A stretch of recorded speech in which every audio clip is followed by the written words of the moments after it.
अस्सलाम वालेकुम वरहमतुल्लाह। Dear students, हमने class 10th physics Urdu medium के लिहाज से स्टार्ट की हुई है। इसका हम चैप्टर नंबर 3 यूनिट नंबर 12 लेके चल रहे हैं, ज्योमेट्रिकल ऑप्टिक्स वाला। लास्ट वीडियो में आप लोगों को इसका ये टॉपिक करवा चुका हूँ। ये जो हमारे पास था स्फेरिकल मिरर के फार्मूले से इमेज का मुकाम मालूम करना, ये पूरा टॉपिक। उसके साथ मैंने ये ऊपर वाली दोनों एग्जाम्पल भी करवा चुका हूँ। तो उसके बाद आज हम टॉपिक स्टार्ट करेंगे। हमारे पास है रोशनी की रिफ्लेक्शन। पीछे हमने रोशनी की रिफ्लेक्शन पढ़ा था, आज हम स्टार्ट करेंगे रोशनी की रिफ्रैक्शन। पीछे रिफ्लेक्शन था, इधर हमारे पास क्या है, रिफ्रैक्शन। तो आज हम ये टॉपिक स्टार्ट करते हैं। हमारे पास क्या है जी, अगर हम पेंसिल या किसी दूसरे जिस्म का एक सिरा पानी में इसी तरह डुबोएं कि ये पानी की सतह के साथ कोई एंगल बनाए, तो पानी में डूबा हुआ हिस्सा टेढ़ा नज़र आता है। अब देखिए, हमारे पास एक गिलास है। जब हमारे पास इस पेंसिल को हमने पानी के अंदर डुबोया और इसी तरह डुबोना है कि हमारे पास कोई एंगल बनाए, मीन हमने इसको टेढ़ा करके डुबोएंगे तो हमारे पास ये देखें, ये हमारे पास नीचे उसने लिखा हुआ है रिफ्रैक्शन की वजह से पानी में पेंसिल टेढ़ा नज़र आता है। पानी में हमारे पास पेंसिल इधर से ऐसे लग नज़र आ रहा है जैसे हमारे पास ये टूटी हुई पेंसिल है। मीन इधर से नीचे से हमारे पास इसके दो हिस्से हैं, नीचे से हमारे पास इस तरह मुड़ गई है, ऊपर से हमारे पास इस तरह। तो ये हमारे पास टेढ़ा नज़र आ रहा है। किस वजह से हमें नज़र आ रहा है? रिफ्रैक्शन की वजह से। इमेज असल जगह बदल लेती है। मीन जो हमारे पास इमेज होती है वो असल जगह अपनी बदल लेती है। क्यों? क्योंकि जिस्म के पानी में डूबे हुए हिस्से से आने वाली रोशनी जब पानी से बाहर आती है तो ये अपना अपना रास्ता बदल लेती है। जब वो बाहर की तरफ निकालते हैं तो हमारे पास वो अपना रास्ता बदल लेती है। किसकी वजह से हो रहा था? ये हमारे पास रिफ्रैक्शन की वजह से हो रहा है। इसने ऊपर ये डायग्राम के नीचे उसने लिखा भी हुआ है। तो ये हमारे पास किसकी वजह से हो रहा है? ये हमारे पास रिफ्रैक्शन की वजह से रिफ्रैक्शन की वजह से पानी में पेंसिल का टेढ़ा नज़र आना, ये किस वजह से हमारे पास है? ये हमारे पास रिफ्रैक्शन की वजह से हो रहा है। तो लिहाजा हम रिफ्रैक्शन की तारीफ हम क्या करेंगे? लिहाजा रोशनी जब एक शफाफ मीडियम से दूसरे मीडियम में दाखिल होती है तो ये अपने असल रास्ते से मुड़ जाती है। इस अमल को रोशनी की रिफ्रैक्शन कहते हैं। ये आप लोग पहली बात ये याद रख लें, हमारे पास ये जो हमारे पास टॉपिक है रोशनी की रिफ्लेक्शन वाला, ये लॉन्ग क्वेश्चन है। ये मोस्ट इंपॉर्टेंट लॉन्ग क्वेश्चन है, पेपर में बार बार पूछा जा चुका है। ये लॉन्ग क्वेश्चन ऐसे आता था कि रोशनी की रिफ्रैक्शन की तारीफ करें और साथ में इसकी वजाहत करें और साथ में हमारे पास इसके रिफ्रैक्शन के कवानीन होते हैं। तो ये आप लोगों ने अच्छी तरह से तैयार करना है। ये लॉन्ग क्वेश्चन है। पहले हमने तारीफ की। तारीफ हमारे पास क्या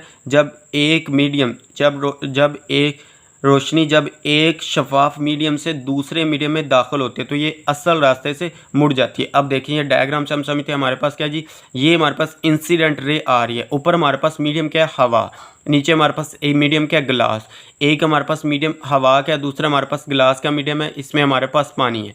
तो मीन हमने इंसिडेंट रे हमारे पास इधर से आ रही है। जब ये हमारे पास गिलास के मीडियम में एंटर होगी तो ये अपना असल रास्ता मुड़ जाएगी। ये अपना असल रास्ता मीन चेंज कर लेगी, बदल लेती है। तो इस वजह से इस अमल को हम क्या कहते हैं? रोशनी की रिफ्रैक्शन। ये हमारे पास इस अमल को हम रोशनी की रिफ्रैक्शन कहते हैं। इसको हम मज़ीद वजाहत से समझे। हमारे पास क्या जी, रोशनी की रिफ्रैक्शन की वजाहत शक्ल में हमारे पास दिखाई गई है, शक्ल की मदद से की जा सकती है। रोशनी की रे आई ओ हवा से गुजरती हुई एक गिलास के ब्लॉक से टकराती है। अब देखिए, आई ओ, इसको उसने ओ का नाम दिया, इसको आई का नाम दिया। उसने कहा जी इंसिडेंट रे कोई हमारे पास आ रही है, वो गुजरती हुई एक गिलास से टकराती है। इधर से जब वो टकराएगी तो हमारे पास आगे उसने लिखा हुआ जी, हवा और गिलास को मिलाने वाली लाइन पर रे आई ओ अपना रास्ता बदल लेती है। अपना रास्ता वो बदल लेती है और नॉर्मल एन की तरफ झुक जाती है। ये जो हमारे पास लाइन अमूद है, ये अमूदी लाइन हमारे पास क्या होती है? परपेंडिकुलर लाइन हमारे पास ये अपना रास्ता इसकी तरफ बदल लेती है, इसकी तरफ हमारे पास झुक जाती है, बदल लेती है और गिलास के अंदर रास्ता ओ आर इख्तियार कर लेती है। ओ आर ये हमारे पास आर इसको उसने कहा ये हमारे पास क्या है? रिफ्रैक्टेड रे को वो कह रहा है हमारे पास आर है, ये हमारे पास ओरिजिन ओ है। ओ आर इख्तियार कर लेती है रेज आई ओ, और ओ आर को बिल तरतीब इंसिडेंट रे और रिफ्रैक्टेड रे कहा जाता है। मीन हमारे पास आई ओ और ओ आर जो हमारे पास है, आई ओ इसको हम इंसिडेंट रे कहते हैं, ओ आर को हम रिफ्रैक्टेड रे कहते हैं। ये हमारे पास, उसके बाद हमारे पास एंगल आई जो कि इंसिडेंट रे नॉर्मल के साथ बनाती है। मीन एंगल आई जो हमारे पास है, ये हमारे पास एंगल आई है। इंसिडेंट रे के साथ जो हमारे पास एंगल होता है वो क्या होता है, एंगल ऑफ इंसिडेंट। तो हमारे पास ये एंगल आई है, तो हमारे पास जो नॉर्मल के साथ बनाती है इसको हम क्या कहते हैं, एंगल ऑफ इंसिडेंट। ये हमने पीछे भी तारीफ पढ़ी थी रोशनी की, जब हम रोशनी की रिफ्लेक्शन पढ़ रहे थे। ये हमारे पास रिफ्लेक्शन है, उस तब हम रिफ्लेक्शन पढ़े, तो हमारे पास क्या है, एंगल ऑफ इंसिडेंट कहलाता है। एंगल आर जो कि रिफ्रैक्टेड नॉर्मल के साथ बनाती है, एंगल ऑफ रिफ्रैक्शन कहलाता है। तो ये हमारे पास एंगल ऑफ रिफ्रैक्शन होगा जब रिफ्रैक्टेड रे ग्लास से बाहर आती है। जब ये हमारे पास ग्लास से बाहर निकलेगी तो ये नॉर्मल से दूर हट जाती है। ऊपर हमने क्या कहा था कि ये हमारे पास नॉर्मल की तरफ झुक जाती है, नीचे हमारे पास क्या जी, ये नॉर्मल से दूर जाती है। देखिए ऊपर और नॉर्मल एन की तरफ झुक जाती है जब ये एंटर होती है। तो नॉर्मल एक केस में हमारे पास वो कह रहा है, पहले केस में हमारे पास कह रहा है कि नॉर्मल की तरफ झुक जाती है, दूसरे केस में हमारे पास ये दूर भी जा सकती है, परे हट जाती है। तो इसी तरह और रास्ता एम ई, इसको उसने एम कहा, ये हमारे पास ई है, तो ये हमारे पास एमरजेंट रे हमारे पास होती है। तो ये रास्ता एख्तियार कर लेती है, लिहाजा रोशनी की तरफ उसने नीचे भी हमारे पास रिफ्रैक्शन की तरफ की। ये हमारे पास क्या जी, रिफ्रैक्शन के इस अमल को जब जिसमें वो हवा से ग्लास में दाखिल होते हुए या ग्लास से हवा में दाखिल होते हुए अपने असल रास्ते से परे हट जाती है, तो इसी अमल को हम क्या कहते हैं, रिफ्रैक्शन कहते हैं। ये भी तारीफ आप लोगों ने करनी है, लास्ट पे करनी है। पहले आप लोगों ने ये तारीफ करनी है हमारे पास रोशनी की रिफ्रैक्शन की तारीफ, यहाँ से यहाँ तक करने के बाद इधर आप लोग हेडिंग दे हमारे पास रोशनी की रिफ्रैक्शन की वजाहत आप लोगों ने ये डायग्राम बनानी है। इसके बाद नीचे ये सारी इसकी वजाहत करनी है, इधर तक आप लोगों ने ये इसकी वजाहत लिखनी है। उसके बाद आप लोगों ने लास्ट पे आके ये इसकी तारीफ लिख देनी है, ये हमारे पास इसकी तारीफ होगी। उसके बाद हमारे पास है रिफ्रैक्शन के कवानीन। मीन जी, जैसे हमने पीछे रिफ्लेक्शन के कवानीन पढ़े थे, इधर हम रिफ्रैक्शन के कवानीन पढ़ेंगे। इसमें हम देखते हैं तो उसमें हमारे पास क्या था, इसमें हमारे पास है इंसिडेंट रे, रिफ्रैक्टेड रे और पॉइंट ऑफ इंसिडेंट पर अमूद तीनों एक ही प्लेन में वाक़ होता है। उधर हमारे पास होता था इंसिडेंट रे, नॉर्मल और पॉइंट ऑफ इंसिडेंट। मीन हमारे पास इधर हमारे पास रिफ्रैक्टेड रे आ गया, उधर हमारे पास नॉर्मल था। तो इसमें हमारे पास यही फ़र्क है, इंसिडेंट रे, रिफ्रैक्टेड रे और पॉइंट ऑफ इंसिडेंट पर अमूद तीनों एक ही प्लेन में वाक़ होता है। पहला हमारे पास ये है।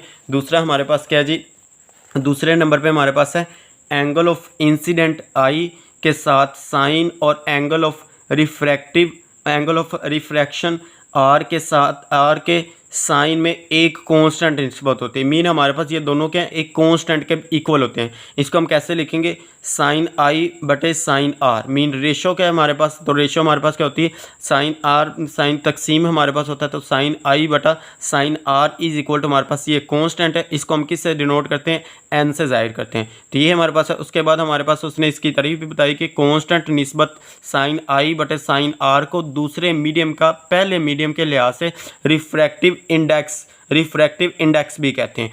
मीन पहले मीडियम के लिहाज से इसको बयान करना हमारे पास क्या है, रिफ्रैक्टिव इंडेक्स कहते हैं, जिसे एन से जाहिर करते हैं। यानी इसका फार्मूला हमारे पास क्या है, साइन आई बटे sine r is equal to N.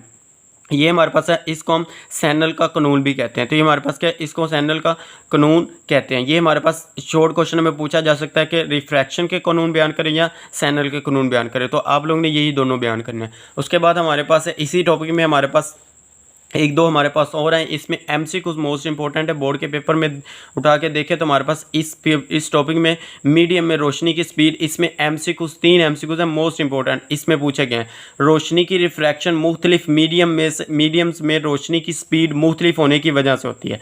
Mean हमारे पास इसमें स्पीड किसकी वजह से होती है, मुख्तलिफ मीडियम में होने की वजह से होती है। मसलन हवा में रोशनी की स्पीड तकरीबन हमारे पास करीबन कितनी, हवा में रोशनी की स्पीड कितनी होती है, 3.0 ज़रब 10 की पावर 8 मीटर पर सेकंड। ये मोस्ट इंपॉर्टेंट एमसीक्यूज है बोर्ड के पॉइंट ऑफ व्यू से। ये मोस्ट इंपॉर्टेंट, ये आप लोगों ने अच्छी तरह से इधर मार्क कर लें कि हमारे पास ये एमसीक्यूज है।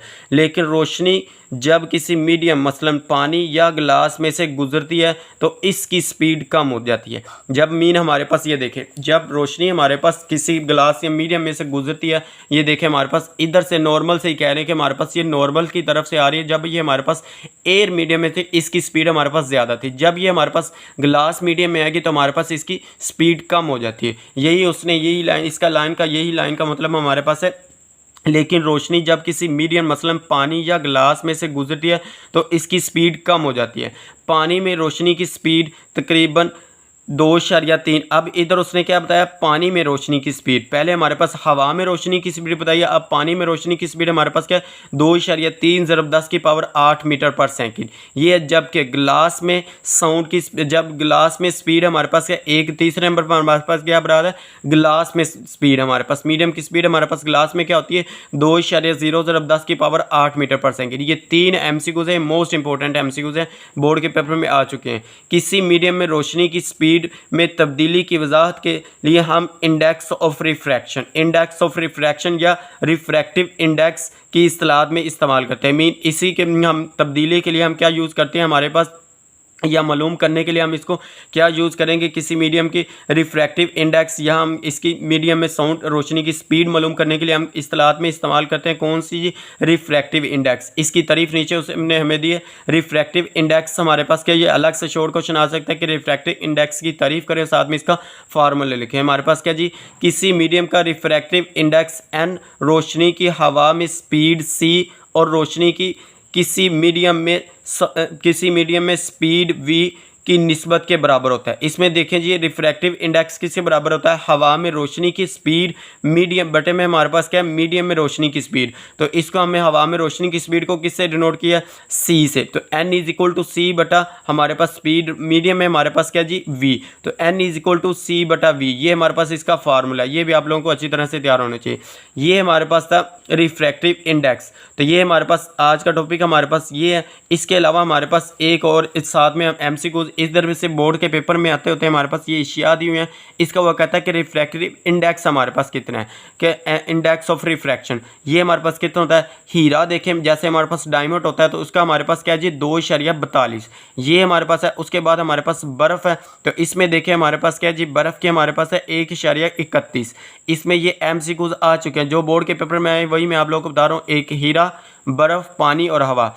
लास्ट वाला और फर्स्ट वाला आप लोगों ने लाजमी याद करना है, ये इनमें से काफ़ी दफ़ा आ चुका है। हवा वाला और हीरा वाला ये हमारे पास काफ़ी दफ़ा आ चुका है। बर्फ़ के हमारे पास क्या जी, इंडेक्स ऑफ रिफ्रैक्शन हमारे पास क्या जी, 1.31। पानी में हमारे पास 1.33 और हवा में हमारे पास 1.00। तो ये आप लोगों ने अच्छी तरह से तैयार करनी है। MCQs के तौर पे हमारे पास इस साइड इन्फॉर्मेशन में जो दिए होते हैं, ये MCQs पॉइंट ऑफ व्यू से हमारे पास मोस्ट इंपॉर्टेंट होते हैं। तो ये आप लोगों ने अच्छी तरह से तैयार करना है। आज का हमारे पास टॉपिक यही था। उम्मीद है कि आप लोगों को वीडियो अच्छी लगी है। अगर वीडियो अच्छी लगी तो लाइक करें, शेयर करें और अपने दोस्तों के साथ इसका लिंक शेयर करें ताकि उनका भी फ़ायदा हो सके। चैनल को सब्सक्राइब करना मत भूलें, साथ में चैनल को सब्सक्राइब कर लें। ओके, अल्लाह हाफिज़, थैंक यू।